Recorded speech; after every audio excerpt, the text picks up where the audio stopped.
ভারতের হিন্দি সিনেমার ইতিহাসে সর্বকালের সেরা সুন্দরী নায়িকা হলেন রানী মুখার্জি। দীর্ঘ বলিউড ক্যারিয়ারে তিনি অনেক ব্যবসা সফল ও বিখ্যাত ছবি উপহার দিয়েছেন।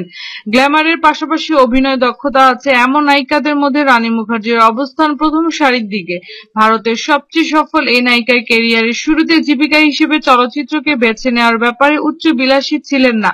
ছোটখাটো অভিনয়ের মাধ্যমে পরবর্তীতে ফিল্ম ইন্ডাস্ট্রিতে তার শক্ত অবস্থান তৈরি হয় এবং এ পর্যন্ত যে কয়জন নায়িকাকে গুণী অভিনেত্রী বলা হয় তার মধ্যে রানী মুখার্জি অন্যতম। অভিনয়ের পাশাপাশি তার বুদ্ধিদীপ্ত কথাবার্তা, সাংবাদিকদের সাথে কৌশলী জ্ঞানী কথাবার্তা সবসময় ছিল ভারতীয় মিডিয়ার আলোচনায়।